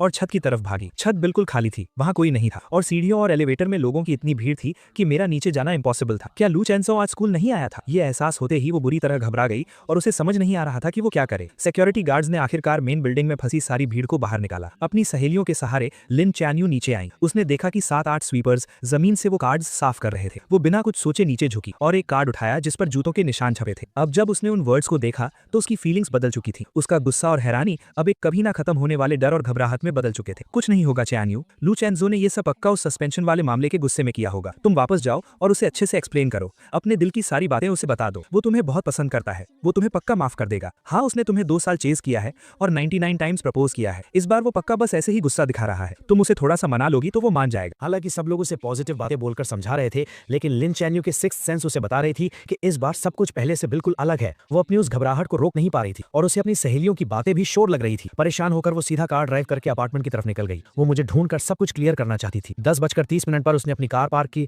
और जैसे ही सोसाइटी के गेट पर पहुंची उसने डस्टबिन साफ करने वालों को देखा। अचानक उसे कल रात का वो सीन याद आ गया जब मैं जमीन पर बैठकर कुछ जला रहा था। उस वक्त भी उसे लगा था कि कुछ अजीब है, लेकिन उसने मुझसे पूछा नहीं। अब वो देखना चाहती थी कि आखिर मैंने क्या जलाया था, लेकिन गार्ड ने वहां नया डस्टबिन रख दिया था। क्लीनिंग ट्रक दूर जा चुका था तो मजबूरन लिन चैन्यू हाथ में वो कार्ड लिए ऊपर चली गई। एलिवेटर का दरवाजा खुलते ही वो सामने रखे कुछ बड़े लगेज बॉक्सेस के कारण अंदर ही फंस गई। पास खड़े लड़के ने देखा कि वो बाहर नहीं आ पा रही है तो उसने जल्दी से सॉरी बोला और लगेज हटाने लगा। लिन चैन्यू ने अंदाजा लगाया कि शायद ये कोई नया नेबर है जो पास वाले अपार्टमेंट में शिफ्ट हुआ है, लेकिन जैसे ही वो अपने दरवाजे पर पहुंची उसने देखा कि सामने वाला दरवाजा आधा खुला हुआ था। उसने हाथ उठाकर नॉक किया। अंदर बिल्कुल सन्नाटा था। इस अजीब सन्नाटे की वजह से लिन चैन्यू की भौएं सिकुड़ गईं। वो बस दरवाजा खोलकर अंदर देखने ही वाली थी कि पीछे से एक लड़के की आवाज आई, हेलो, मैं 1705 का नया ओनर हूँ, अभी अभी शिफ्ट हुआ हूँ, प्लीज मेरा ख्याल रखिएगा। 1705 सुनकर लिन चैन्यू ने बिना सोचे दरवाजे की नेम प्लेट पर देखा। अगले ही पल वो एक मूर्ति की तरह वहीं जम गई। वो लड़का अपना लगेज लाते हुए बहुत एक्साइटमेंट के साथ अपना इंट्रोडक्शन दे रहा था, लेकिन लिन चैन्यू ने उसकी एक बात नहीं सुनी। वो अचानक मुड़ी और उसकी नजरें उसके लेफ्ट साइड वाले दरवाजे पर टिक गई। 1705 का डोर नंबर, 1705 का नया ओनर, तो पुराना ओनर कहाँ गया? एजेंट ने बताया कि वो आज सुबह ही शिफ्ट हो गए। क्या आप उन्हें जानती हैं?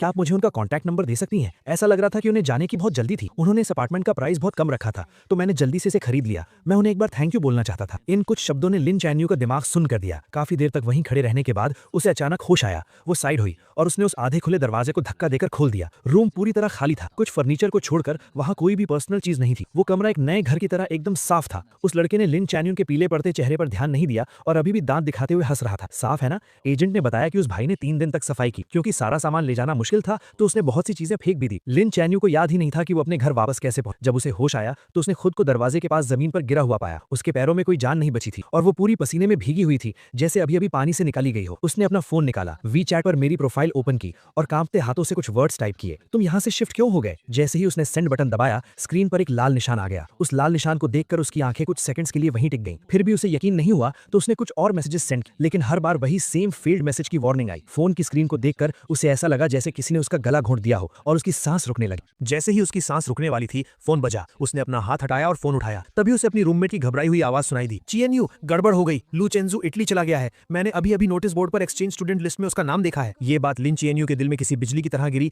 और एक तूफान ले आई। उसने कैबिनेट पकड़कर खड़े होने की कोशिश की, लेकिन उसके सुन्न पड़े पैर उसका साथ नहीं दे रहे थे। वो सीधे सिर के बल जमीन पर गिर पड़ी और उसका माथा दीवार के कोने से जोर से टकराया। वहां एक गहरा घाव हो गया और खून तेजी से बहने लगा। पास गिरे फोन से घबराई हुई आवाजें आ रही थी। तुम्हें क्या हुआ है? हम अभी आ रहे हैं। लिन चीएनयू के पास अब इन बातों को समझने का टाइम नहीं था। उसने अपना हाथ उठाकर अपने घाव को दबाया। उसे ऐसा लग रहा था जैसे उसके दिमाग को चींटियां कुतर रही हो। वो नसों का दर्द बर्दाश्त से बाहर था। वो सिकुड़कर गोल हो गई और उसके गले से दर्द भरी कराह निकलने लगी। उसकी आंखों के सामने अंधेरा छा गया। पूरी तरह बेहोश होने से पहले उसके दिमाग में बस वही एक लाइन चल रही थी जिसे उसने आज ना जाने कितनी बार पढ़ा था और जो उसके दिल पर छप चुकी थी। लू चेंजू अब कभी लिन चीएनयू को पसंद नहीं करेगा। लिन चीएनयू को बहुत गहरी चोट आई थी। किस्मत से उसकी जान बच गई, लेकिन उसे आईसीयू में एडमिट करना पड़ा। जब उसे होश आया तो उसे पता चला कि 3 दिन बीत चुके हैं। उसकी सहेलियों ने उसके बेड के पास खड़े होकर चैन की सांस ली और फिर उसे बताने लगी कि उसके बेहोश रहने के दौरान क्या क्या हुआ था। जो खबर उन्हें मिली थी उसके हिसाब से लू चेंजू 3 दिन पहले ही इटली पहुंच चुका था, लेकिन अभी तक उसके एडमिशन की फॉर्मेलिटीज पूरी नहीं हुई थी। सुना है कि लिस्ट पब्लिक होने के बाद किसी ने स्कूल में उसकी कंप्लेन कर दी कि उसने अभी कुछ टाइम पहले एग्जाम में चीटिंग की थी, इसलिए उसका एक्सचेंज प्रोग्राम कैंसिल कर देना चाहिए। अगर उसका प्रोग्राम कैंसिल हो गया तो उसे पक्का वापस आना पड़ेगा। चीएनयू, तुम टेंशन मत लो, वो कहीं भाग नहीं सकता। लिन चीएनयू का दिल जोर से धड़कने लगा और उसकी आंखें पटी की फटी रह गईं। वो अभी इस शॉकिंग न्यूज से बाहर भी नहीं आ पाई थी कि दरवाजे पर नॉक हुआ। एक रूममेट भागकर दरवाजा खोलने गई और बाकी तीनों हैरानी से देखने लगी। उन्होंने देखा कि फेमस प्रोफेसर जांग बहुत गुस्से में अंदर आए। उन्होंने बेड पर लेटी लिन चीएनयू की तरफ एक नजर देखा। उनका वो बिना कुछ कहे डराने वाला ऑरा ऐसा था कि कोई उनसे आंख नहीं मिला पा रहा था। तुम ही लिन चीएनयू हो ना? सुना है चेंजू और जू यानचू वाले चीटिंग केस में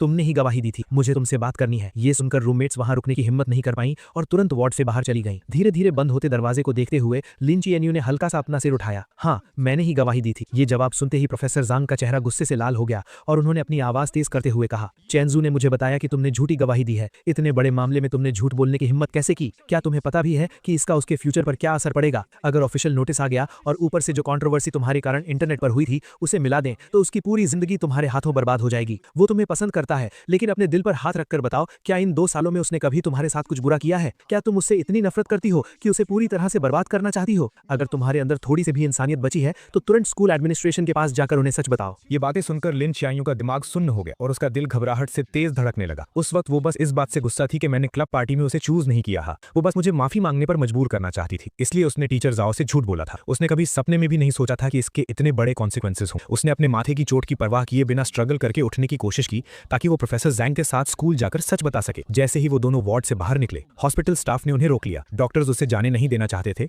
और उसे समझाने लगे, लेकिन उसने किसी की एक नहीं सुनी और स्कूल जाने की जिद पकड़ ली। प्रोफेसर जैंग ने पहले ही डिसिप्लिनरी कमेटी के हेड को कॉन्टैक्ट कर लिया था। लिन चीएनयू ने डिजाइन कॉलेज के डीन और टीचर जाओ के सामने मान लिया कि चीटिंग जो यानचू ने की थी। जो यानचू को बिल्कुल उम्मीद नहीं थी कि वो अचानक ऐसे पलट जाएगी। वो तुरंत घबरा गई और रोते हुए बोलने लगी कि उसने कुछ नहीं किया। टीचर जाओ को भी उम्मीद नहीं थी कि वो अपनी गवाही ऐसे बदल देगी, इसलिए उन्हें समझ नहीं आ रहा था कि वो किस पर ट्रस्ट करें। लिन चीएनयू ने एकदम कोल्ड फेस के साथ अपना फोन अनलॉक किया और एक फोटो निकाली। ये एक लेटर है जो यानचू ने पहले मुझे अपने हाथों से लिखा था। थोड़ी देर में मेरे फैमिली मेंबर्स इसका ओरिजिनल डॉक्यूमेंट लेकर आ जाएंगे। आप इस लेटर की हैंडराइटिंग और उस चीट शीट की हैंडराइटिंग मैच कर सकते हैं। ये सुनकर यानचू फूट फूट कर रोने लगी। चीएनयू, मैं यानचू हूँ, क्या तुम भूल गई कि हम साथ बड़े हुए हैं? ये मामला खत्म हो चुका था, तुम झूठ क्यों बोल रही हो? लिन चीएनयू ने देखा कि इतने सॉलिड प्रूफ के बाद भी वो मुकरने की कोशिश कर रही है। उसकी आंखों में एक गहरी नफरत आ गई। मैंने तुम्हें कभी पसंद नहीं किया, मैं बस पहले एक्टिंग कर रही थी। अब मेरा एक्टिंग करने का मन नहीं है तो जाहिर है कि मैं तुम्हें नहीं बचाऊंगी। अगर तुमने ये किया है तो तुम्हें अपने एक्शंस की रिस्पॉन्सिबिलिटी लेनी होगी। उसके इतना कहते ही लिन फैमिली के लोग वो ओरिजिनल लेटर लेकर आ गए। जब एक एक लेटर मैच किया गया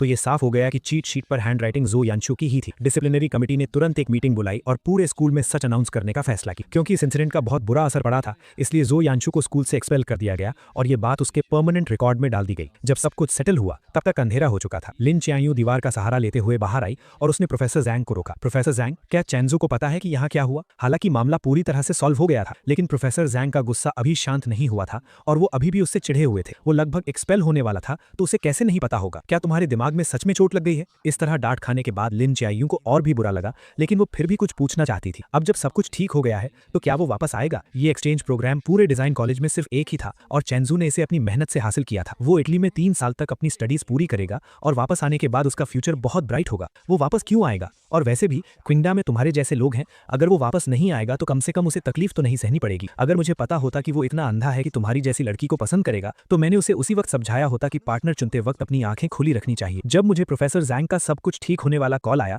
मैं बीच पर सन बात ले रहा था। मुझे नहीं पता कि प्रोफेसर ने लिन चियांगयू से सच कैसे उगलवाया, लेकिन मैंने उन्हें दिल से थैंक यू कहा। प्रोफेसर जैंग ने मुझे कुछ और एडवाइस दी और फिर अपनी मीटिंग के लिए चले गए। मैंने अपने बगल में रखा जूस पिया और आराम से अपनी बीच चेयर पर लेट गया। 3 दिन पहले मैं इटली पहुंचा था और मेरा प्लान सीधा एडमिशन की फॉर्मेलिटीज पूरी करने का था, लेकिन स्कूल एडमिनिस्ट्रेशन ने वेरिफिकेशन के लिए चाइना कॉल किया और अचानक मुझे बताया कि मेरे एडमिशन में कोई प्रॉब्लम है और अभी प्रोसेस नहीं हो सकता। मैंने अपने रूममेट से पूछा, तब मुझे पता चला कि किसी ने छुपकर मेरी कंप्लेन की है। इसलिए मैंने प्रोफेसर जैंग को कांटेक्ट किया, उन्हें सारी बात बताई और उनसे हेल्प मांगी। हालांकि प्रोफेसर जैंग चिंगडा के बहुत रिस्पेक्ट वाले इंसान हैं, लेकिन मुझे पता था कि इस सिचुएशन को क्लियर करना बहुत मुश्किल होगा और मैं किसी भी तूफान का सामना करने के लिए रेडी था। सच कहूं तो लिन चियांगयू से मिलने के बाद से मेरा स्ट्रेस सहने का लेवल बहुत बढ़ गया था। अब जब मैं एक्सपेल होने जैसी बड़ी प्रॉब्लम को फेस कर रहा था तब भी मैं एकदम चिल था, यहाँ तक कि मैंने रातों रात ही फ्लाइट टिकट बुक की और वेकेशन के लिए बीच पर आ गया। अब जब सब कुछ सॉल्व हो गया था तो मैं पूरी तरह से रिलैक्स हो गया और सोचने लगा कि वापस जाकर अपने एडमिशन के बचे हुए काम कब पूरे करूं। मैं फ्लाइट सर्च कर ही रहा था कि तभी हॉस्टल ग्रुप चैट पर एक नोटिफिकेशन आया, चेंजू अभी लिन चियांगयू हॉस्टल आई थी और तुम्हारा कॉन्टैक्ट नंबर मांग रही थी। वो कह रही थी कि उसे माफी मांगनी है, लेकिन हम उसके धोखे में नहीं आने वाले,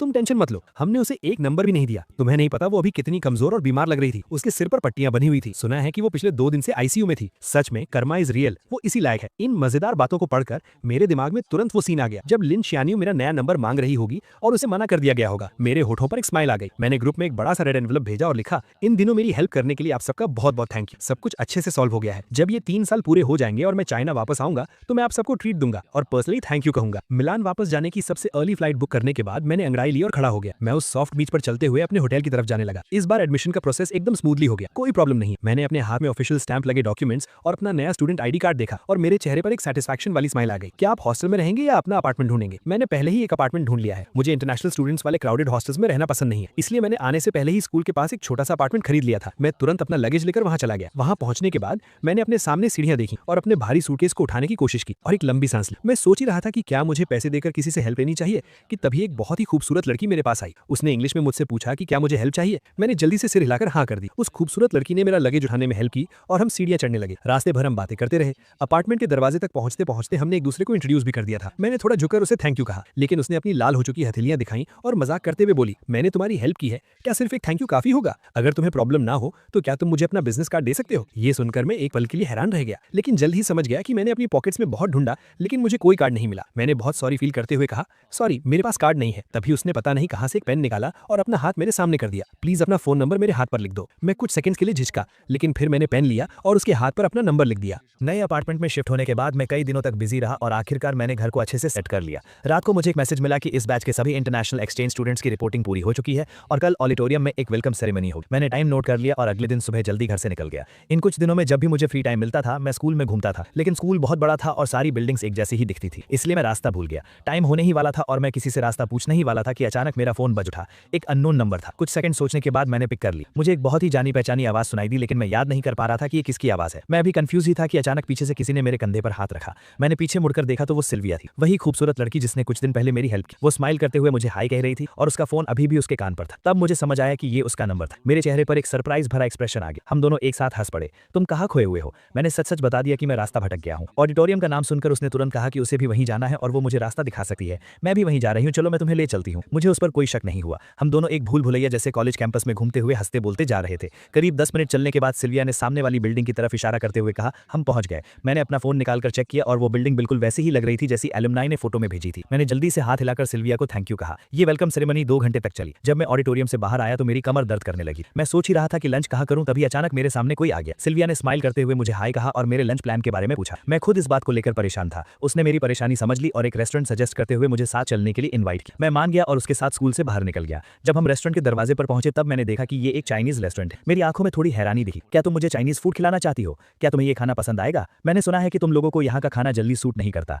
मैं चाहती थी कि आज हमारा लंच बहुत अच्छा रहे और मैं भी चाइनीज फूड ट्राई करना चाहती थी, इसलिए मैंने ये रेस्टोरेंट सेलेक्ट किया। मुझे उम्मीद नहीं थी कि वो इतनी केयरिंग होगी, इसलिए मैं उसकी बात टालना नहीं चाहता था। तो ठीक है, यही रेस्टोरेंट सही रहेगा। मैं भी यहाँ का होस्ट ही हूँ, तो ये मील मेरी तरफ से होगा। मुझे उम्मीद है कि तुम्हारा पहला चाइनीज फूड एक्सपीरियंस बहुत अच्छा रहे। हम बातें करते हुए रेस्टोरेंट के अंदर गए और एक सीट ढूंढकर बैठ गए। सिल्विया के चेयरफुल और पुनाइट नेचर की वजह से हमारा लंच बहुत मजेदार रहा। हमने ईस्ट और वेस्ट के कल्चर डिफरेंसेस के बारे में बात और स्कूल में होने वाली मजेदार चीजों पर डिस्कस किया। हम बहुत जल्दी अच्छे दोस्त बन गए। लंच के बाद सिल्विया मुझे मेरे अपार्टमेंट तक छोड़ने आई। जाते वक्त उसके चेहरे पर एक उदासी सी। क्या मैं तुम्हें इस वीकेंड एक आफ्टरनून टी के लिए इन्वाइट कर सकती हूँ? वीकेंड पर मौसम बहुत अच्छा था, इसलिए मैं खुशी खुशी चला गया और सिल्विया के साथ एक गार्डन कैफे में बैठकर बातें करने लगा। झील के पास से सफेद कबूतरों का एक झुंड उड़ता हुआ आया और एक पंख धीरे से मेरे सिर पर आ गिरा। सिल्विया ने देखा और हंसते हुए उसे हटाने के लिए खड़ी हुई। हम दोनों एक दूसरे के बहुत करीब और दूर से देखने पर ऐसा लग रहा था जैसे हम बहुत क्लोज हों। मैंने अपनी हंसती हुई आंखें ऊपर की और कहा थैंक यू। मैंने जैसे ही ये कहा मेरी नजर अचानक बाईं तरफ गई और मेरी आंखें वहीं जम गई। वो औरत जो दरवाजे पर खड़ी थी, जिसके माथे पर पट्टी बंधी थी और जिसका चेहरा बिल्कुल उतरा हुआ था, वो मुझे लिन कियान यू जैसी क्यों लग रही थी? मैं उसे ध्यान से देख भी नहीं पाया था कि वो औरत गुस्से से मेरी तरफ आने लगी। उसने अपनी खून से लाल हो चुकी आंखों से नीचे रखे टेस्टी केक्स को देखा और उसकी नजरें हम दोनों के बीच घूमने लगी। ये कौन है? ये जानी पहचानी आवाज सुनकर मुझे पक्का हो गया कि ये लिन कियान यू ही है। मुझे नहीं पता था कि उसे कैसे पता चला कि मैं यहाँ हूँ, लेकिन मुझे उसे देखकर कोई हैरानी नहीं हुई। मुझे पता था कि एक न एक दिन वो मेरे पीछे इटली जरूर आएगी। आखिरकार लिन कियान यू की नजरों में मैं उसका एक ऐसा शिकार था जिसे वो आसानी से पकड़ सकती थी। वो मुझे अपनी नजरों से दूर भागने नहीं दे सकती थी। मैं उसे दोबारा फेस करने के लिए पहले से ही तैयार था, इसलिए उसके इतने बुरे बर्ताव के बाद भी मैं एकदम शांत। मेरी नई दोस्त है, कोई काम है क्या?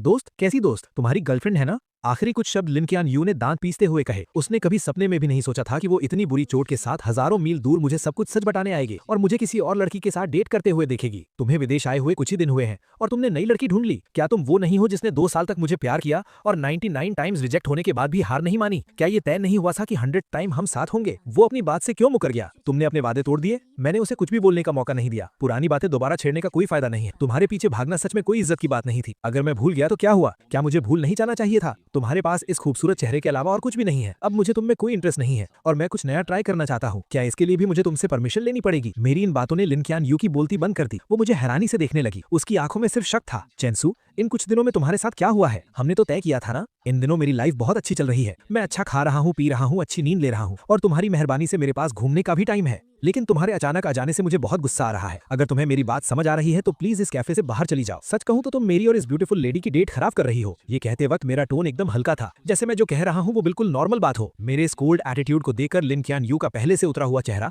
और भी सफेद पड़ गया। तब जाकर उसे एहसास हुआ कि अब सच में सब कुछ उसके कंट्रोल से बाहर जा चुका है। पहले मुझसे गलती हुई थी। मुझे तुम्हारी फीलिंग्स के साथ नहीं खेलना चाहिए था। आई एम सॉरी चेंसू, प्लीज मुझे माफ कर दो। क्या तुम मुझे एक और मौका नहीं दे सकते? उसके कांपते हुए हाथों को देखकर मैंने अपनी भौहें उठाई और ताना मारते हुए कहा, मैं स्कूल ब्यूटी की माफी डिजर्व नहीं करता। तुम टेंशन मत लो, अब से हम दोनों एक दूसरे के लिए अजनबी हैं। तुम्हें अब डरने की जरूरत नहीं है कि मैं तुम्हारे पीछे भागूंगा। मेरी आंखों में ये डिटर्मिनेशन देखकर लिन कियान यू समझ गई कि मैं मजाक नहीं कर रहा हूँ। वो बहुत घबरा गई और उसने अनजाने में ही मेरा हाथ इतनी जोर से पकड़ा कि मेरे चेहरे पर सिकन आ गई। सिल्विया को हम दोनों की बातें समझ नहीं आ रही थी। शुरुआत में उसे लगा कि हम बस दोस्त हैं और बात कर रहे हैं, लेकिन जब उसने देखा कि मेरा हाथ लाल हो गया है तो वो जल्दी से खड़ी हुई और मुझे छुड़ाने की कोशिश करने लगी। लिन कियान यू के लिए ये खुला चैलेंज जैसा था। उसने बिना सोचे सिल्विया का हाथ झटक दिया। सिल्विया धक्का लगने से कुछ कदम पीछे लड़खड़ाई। लिन कियान यू ने उसे बहुत ठंडी नजरों से घूरा और मेरा हाथ पकड़कर मुझे अपने साथ खींचने लगी। सिल्विया ने दीवार का सहारा लेकर खुद को संभाला। जब उसने देखा कि मैं उसके साथ नहीं जाना चाहता तो उसने आकर सीधा लिन कियान यू के मुंह पे थप्पड़ जड़ दिया और अगले ही पल दोनों आपस में बुरी तरह लड़ने लगी। बहुत से कस्टमर्स डर गए कि कहीं उन्हें भी चोट ना लग जाए, इसलिए वो बाहर भागने लगे। सेकंड फ्लोर पर मौजूद ओनर ने तुरंत पुलिस को कॉल कर दिया। पुलिस ने आकर उन दोनों को अलग किया जो गुस्से में पागल हो चुकी थी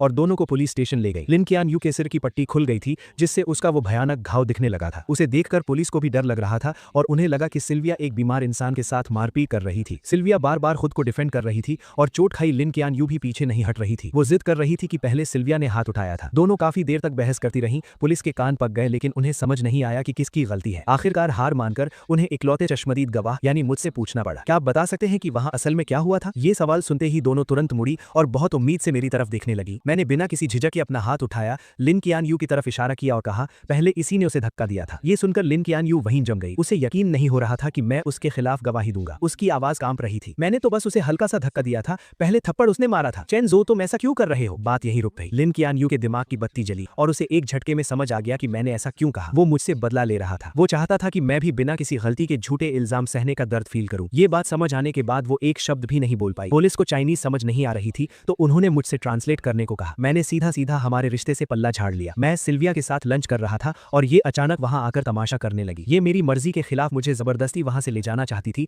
और फिर इसने धक्का दे दिया, जिसकी वजह से इन दोनों में लड़ाई शुरू हो गई। लिन कियान यू के दिल में बची हुई आखिरी उम्मीद भी पूरी तरह टूट गई। उसने अपना मुंह खोला और एक बेजान फटी हुई आवाज में पूछा, क्या तुम अब कभी मेरी साइड नहीं लोगे? मैंने तिरछी नजरों से उसे देखा और एक ठंडी स्माइल के साथ कहा, मैं एक सच्चा इंसान हूं, मैं हमेशा सिर्फ सच का साथ दूंगा। लिन कियान यू ने फिर भी हार नहीं मानी और एक और सवाल पूछा, अगर आज उसने मुझे पहले धक्का दिया होता तो क्या तुम तब भी सच बोलते? क्या ये भी पूछने वाली बात है? मेरा तुमसे कोई लेना देना नहीं है। क्या हम इतने क्लोज हैं? सिल्विया अभी छोटी है और बहुत सेंसिटिव है। मैं जाहिर सी बात है अपनी दोस्त का ही साथ दूंगा। ये बात बोलकर मुझे कोई फर्क नहीं पड़ा कि उसका रिएक्शन क्या था। मैं मुड़ा और वहां से चला गया। मेरी गवाही और तुरंत मंगवाई गई सीसीटीवी फुटेज की वजह से सच जल्दी ही सबके सामने आ गया। एक फॉरेन नेशनल होने के बावजूद तमाशा करने के जुर्म में लिन कियान यू को हिरासत में ले लिया गया। मैंने सिल्विया के बाहर आने का वेट किया और उसे थैंक यू कहने के साथ साथ सॉरी भी कहा। उसने हाथ हिलाते हुए कहा कि उसे इन छोटी मोटी चोटों से कोई फर्क नहीं पड़ता। उल्टे उसने कहा कि आज की डेट खराब हो गई, इसलिए वो अगले हफ्ते फिर से मिलना चाहती है। मैंने बहुत ध्यान से सोचा। हालांकि सिल्विया सच में बहुत खूबसूरत है, लेकिन आज जो कुछ भी हुआ उसे देखकर मुझे लगा कि वो अभी उतनी समझदार और मैच्योर नहीं है। मुझे पता था कि लिन कियान यू इतनी आसानी से हार नहीं मानेगी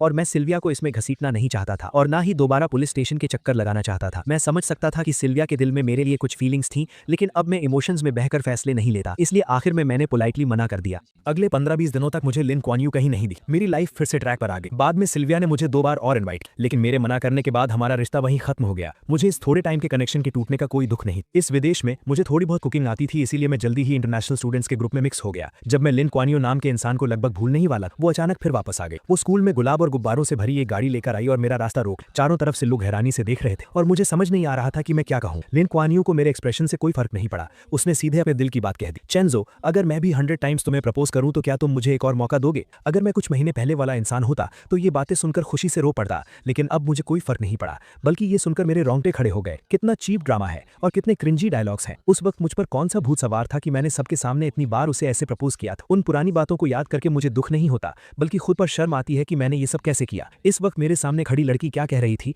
मैंने एक वर्ड भी नहीं सुना। काफी देर तक कोई जवाब ना मिलने पर लिन क्वान यू और घबराने लगी। वो बेचैन हो गई और टेंशन में मेरी तरफ देखने लगी। मैंने सीधा उसकी नजरों को इग्नोर किया, पीछे मुड़ा और दूर खड़े लोगों को हाथ हिलाकर बुलाया, हाय गुचिंग शुए, गुसीची, तुम लोग कहाँ जा रहे हो? लिन क्वान यू ने मेरी नजरों का पीछा किया, तब उसे समझ आया कि मैं किसी और से बात कर रहा हूँ। ये देखकर लिन क्वान यू का दिल जैसे जम सा गया। लिन क्वान यू, चेनजो। बात अभी पूरी भी नहीं हुई थी कि गुचिंग शुए नाम की वो लड़की मेरे पास आई। उसकी आवाज बहुत फ्रेंडली थी। हम कैंपिंग पर जाने का प्लान कर रहे हैं चेनजो, क्या तुम भी चलोगे? मौसम बहुत अच्छा था, वीकेंड का कोई प्लान नहीं था और सामने एक बहुत बड़ी मुसीबत खड़ी थी। मेरे पास मना करने का कोई रीजन नहीं था, इसीलिए मैं तुरंत राजी हो गया। मैंने हंसते हुए उससे आज रात के प्लान्स के बारे में पूछा। हम दोनों ने लिन क्वान यू की तरफ मुड़कर भी नहीं देखा, बस आपस में बातें करते हुए कैंपिंग ग्रुप में शामिल हो गए। हम सबको दूर जाता देखकर लिन क्वान यू का चेहरा बुरी तरह सफेद पड़ गया। उसने अपनी मुट्ठी कस ली और गुचिंग शुए को बहुत जलन और नफरत भरी नजरों से देखने लगी। लिन क्वान यू हमारे पीछे पीछे शहर से बाहर तक आ गई। नदी के उस पार से वो साफ देख सकती थी कि हमारे बीच क्या हो रहा है। 7-8 इंटरनेशनल स्टूडेंट्स मिलकर पार्टी कर रहे थे और बहुत खुश लग रहे। वो हमारे बीच नहीं आ सकती थी, इसलिए वो दूर से ही देखती रही, लेकिन मुझे जितना देखती उसका दिल उतना ही भारी होता जा रहा था। मैं जो कुछ भी कर रहा था, वो गुचिंग शुए नाम की लड़की हमेशा मेरे आसपास ही थी। मेरे और उसके बीच कभी भी 10 कदम से ज्यादा की दूरी नहीं हुई और हम लगातार करीब आ रहे थे। ये क्लोजनेस बाकी लोगों जैसी नॉर्मल नहीं थी। ये देखकर लिन क्वान यू की आंखें जलन से लाल हो रही थी और उसका बस नहीं चल रहा था कि वो आकर सीधा मुझे वहां से खींच ले जाए, लेकिन उसे अच्छे से पता था कि अगर उसने ऐसा कुछ किया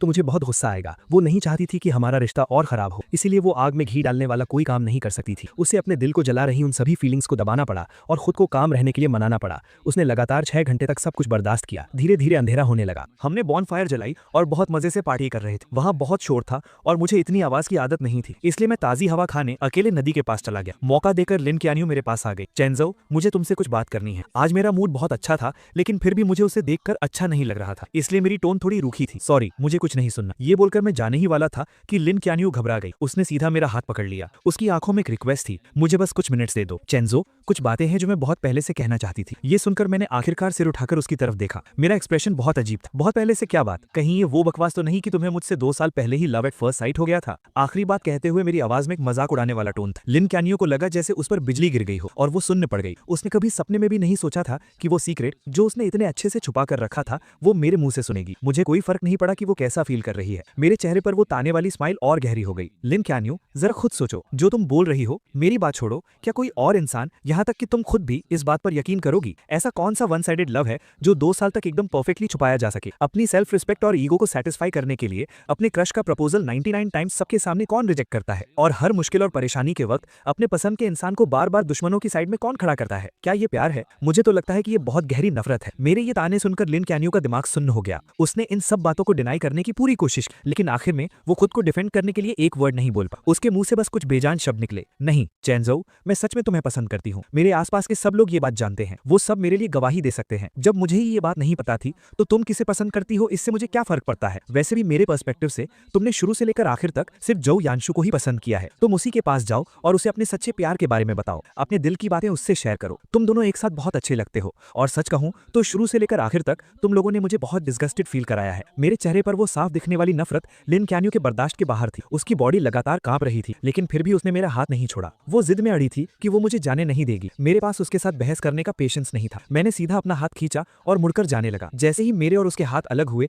उसे लगा कि उसने अपना सब कुछ खो दिया है। उसके दिल में बहुत तेज दर्द उठा। उसके अंदर की सारी एनर्जी एक पल में खत्म हो गई और वो लड़खड़ाने लगी, जैसे अभी गिर पड़ेगी। मैंने उसे बहुत खूबसूरती से इग्नोर किया और हल्के कदमों से वापस क्राउड के बीच चला गया। मुझे लगा था कि सारी बातें क्लियर करने के बाद लिन कैन्यू हार मान लेगी, लेकिन जल्द ही मुझे समझ आ गया कि इस इंसान के दिमाग में कोई बात घुसती ही नहीं है। अगले कुछ महीनों तक मैं जब भी घर से बाहर निकलता, वो मुझे 20 मीटर के अंदर ही दिख जाती थी। हर कुछ दिनों में वो कुछ ना कुछ चीजें लेकर मेरे सामने आ जाती और कहती कि वो मुझे प्रपोज कर रही है। एक बार, 2 बार, तीसरी बार, मुझे तो काउंट भी याद नहीं रहा। उसकी इस पागलों वाली जिद पर मैंने कभी कोई रिएक्शन नहीं दिया। अगर मैं उसे इग्नोर कर सकता था तो इग्नोर कर देता, और जब हद पार हो जाती तो मैं पब्लिक न्यूसेंस के नाम पर उसे वहां से बाहर निकलवा देता। इन सब चीजों की वजह से पूरे स्कूल को लिन कैन्यू नाम के इंसान के बारे में पता चल गया था। सबको पता था कि वो पागलों की तरह मेरे पीछे पड़ी है, इसलिए वो जहां भी जाती लोग उस पर उंगलियां उठाते, लेकिन उसे कोई फर्क नहीं पड़ा। वो बस मेरी ही परछाई बनकर घूमती रही। उसे लगा कि अगर वो कोशिश करती रहेगी तो एक दिन वो मेरा दिल जीत लेगी, लेकिन रियलिटी उसकी सोच से बहुत अलग। मैं उसके किसी भी एक्शन से इंप्रेस नहीं हुआ, बल्कि मैंने उसके सामने दूसरी लड़कियों के प्रपोजल भी एक्सेप्ट कर ली। लिन कैन्यू के पास सिर्फ बेबस होकर मुझे आसपास की लड़कियों के करीब जाते देखने के अलावा और कोई ऑप्शन नहीं। धीरे धीरे लिन कैन्यू को मुझे हमेशा लड़कियों से घिरे देखने की आदत पड़ने लगी। उसे मानना ही पड़ा कि मैंने सही कहा था। मैं कभी भी उसकी प्रॉपर्टी नहीं था। बार बार रिजेक्ट होने के बाद वो एकदम सुन्न पड़ चुकी। मैं कितनी भी कड़वी बात कह दूं या उसे कैसी भी नफरत भरी नजर से देखूं, उसे अब दर्द फील होना बंद हो गया। वो गिनती करती रही, 1 से लेकर 50 तक। सर्दियां बीत गईं, स्प्रिंग आ गया और फिर अर्ली समर आ गया। उसे लगा कि दिन ऐसे ही शांति से कटते रहेंगे, 50 से 100 तक, और शायद 101वीं बार भी। लिन कैन्यू ने कभी हार मानने का नहीं सोचा। जब उसे लगने लगा था कि वो सब कुछ नॉर्मल तरीके से हैंडल कर सकती है, मैं एक लड़की का हाथ पकड़े उसके सामने आ गया। मैंने हंसते हुए आसपास के लोगों को बताया कि ये मेरी गर्लफ्रेंड है। उस पर लिन कैन्यू को लगा जैसे आसमान टूटकर उसके सर पर गिर गया हो। उसने अपना सारा कंट्रोल खो दिया और सच जानने के लिए वो सीधा मेरे पास भागकर आने लगी। लेकिन वो मेरे पास पहुंच पाती उससे पहले ही पेट्रोलिंग कर रहे सिक्योरिटी गार्ड्स ने उसे रोक लिया। लोगों की उस दीवार के पीछे से उसने अपनी लाल आंखों के साथ पूरी जान लगाकर पूछा, क्यों? मेरी नजरें बस 1 सेकंड के लिए उस पर रुकी और मैंने बहुत नॉर्मल टोन में कहा, मैं जवान हूं, मेरे पास पैसे हैं और बहुत सारा फ्री टाइम भी, तो मैं ब्यूटीफुल लड़कियों के साथ डेट कर रहा हूं। इसमें क्या प्रॉब्लम है? प्यार कोई बुरी चीज थोड़ी है। इस वजह से लिन कैन्यू बहुत दिनों तक डिप्रेशन में रही। वो बार में अकेले पीती रहती और हर रात पूरी तरह ड्रंक हो जाती। जब भी वो सुबह उठकर अपने आसपास के उस खालीपन को देखती तो वो खुद को उस दर्द में डूबने से रोक नहीं पाती। वो मेरे पास आना चाहती थी, मुझसे ब्रेकअप करने की भीख मांगना चाहती, लेकिन जब भी वो मेरे पास आती और मुझे मेरी नई गर्लफ्रेंड का हाथ पकड़े खुशी से हंसते हुए देखती तो उसमें आगे बढ़ने की हिम्मत ही नहीं बचती। आज आखिरकार लिन कैन्यू वो सब फील कर पा रही थी जो मैंने फील किया था, लेकिन अब बहुत देर हो चुकी। उसने अपने फैमिली और फ्रेंड्स की कोई एडवाइस नहीं सुनी। वो एक प्रॉपर एंडिंग पाने की जिद में विदेश में ही रुक गई। गर्मियों की तपिश खत्म होते होते आखिरकार लिन कैन्यू को मेरे ब्रेकअप की खबर मिल गई। वो मुस्कुराते हुए मेरे पास आई, मुझे दिलासा देना चाहती, लेकिन फिर से सब कुछ उसकी उम्मीदों के उलट हुआ। मेरे चेहरे पर दुख का कोई नामो निशान नहीं और मैं उसे उसी नजर से देख रहा था जैसे कुछ महीनों पहले देखता था। लिन कैन्यू के चेहरे की स्माइल जम गई। उसने थोड़ा हिचकिचाते हुए पूछा, क्या तुम्हें कोई तकलीफ हुई है? मैंने एक बहुत पोलाइट स्माइल दी। हमने म्यूचुअली ब्रेकअप किया है, हम दोनों की मर्जी, इसमें क्या तकलीफ है? ये सुनकर लिन कैन्यू का दिल थोड़ा शांत हुआ, लेकिन अगले ही सेकंड मेरी बात ने उसे चौंका दिया। और वैसे भी अगर मुझे कोई तकलीफ हुई भी होती तो वो उन 2 सालों की तकलीफ के सामने कुछ भी नहीं है। क्या तुमने वो सब खुद अपनी आंखों से नहीं देखा था? तो फिर यहाँ मगरमच्छ के आंसू बहाकर फेक सिंपैथी क्यों दिखा रही? मेरी आखिरी बातों ने लिन कैन्यू को बेचैन कर दी। वो खुद को एक्सप्लेन करना चाहती थी, लेकिन मैंने उसे कोई मौका नहीं। मैं उन पुरानी बातों को एक्सप्लेन कर सकती। शेंचू बस करो, अब मुझे ये सब सुनकर इरिटेशन हो रही है। लिन कैन्यू, मेरे सामने एक्टिंग करना बंद करो, ओके?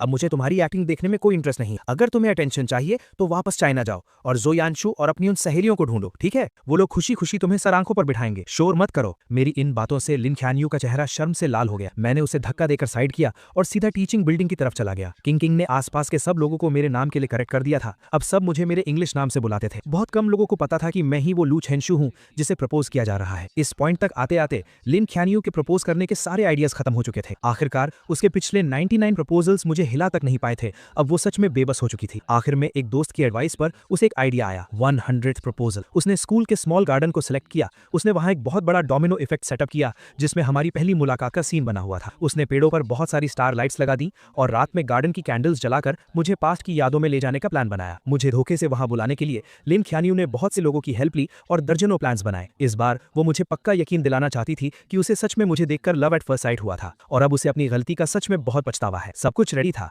लेकिन जब तय किया हुआ टाइम आया मैं वहां नहीं पहुंचा। लिन ख्यानियो पूरी तरह से पागल हो गई। उसने कार से हर वो जगह ढूंढी जहां मैं हो सकता था। 9 बजे का अलार्म बजा। वो अंधेरा गार्डन अचानक लाइट से जगमगा उठा। अनगिनत बलून्स हवा में उड़ने लगे। ऊपर से गुलाब की पंखुड़ियां गिरने लगी। हवा में एक रोमांटिक पियानो म्यूजिक गूंजने लगा और डोमिनोज के गिरने की वो लगातार टिक टिक आवाज आने लगी जो अपने आप स्टार्ट हो गए थे। हर सेकंड के साथ एक डोमिनो गिर रहा था। 10 मिनट से ज्यादा टाइम तक ये चलता रहा और जैसे ही आखिरी डोमिनो गिरा सारी कैंडल्स जल उठी। लेकिन लिन ख्यानियो को लगा कि उसके शरीर की सारी ताकत खत्म हो गई है। जब सब कुछ खत्म हो गया तो उसका फोन बजा। स्क्रीन पर एक अननोन इंटरनेशनल नंबर था, लेकिन कॉल पिक करते ही उसने तुरंत पहचान लिया कि लाइन के दूसरी तरफ मैं था। मैंने सुना है कि तुम आज रात अपना 100th प्रपोजल करने वाली हो। अफसोस कि मैं अभी चाइना में हूँ। I am really sorry. लिन ख्यानियो ने अपने दिल के दर्द और उस बेचैनी को दबाया और ऐसा बिहेव किया जैसे उसे कोई फर्क नहीं पड़ रहा हो। कोई बात नहीं, तुमने मुझे कॉल किया, मैं इतने में ही बहुत खुश हूँ। अगर तुम चाहो तो मैं 101st और 102nd प्रपोजल भी तैयार कर सकती हूँ। उसकी आवाज में एक छुपी हुई उम्मीद थी, जैसे वो पहले ही ये सपना देख रही थी कि मैंने उसे माफ कर दिया है। उसकी कोई जरूरत नहीं है। मैंने आज तुम्हें सिर्फ 2 बातें बताने के लिए कॉल किया है। लिन ख्यानियो का गला सूख गया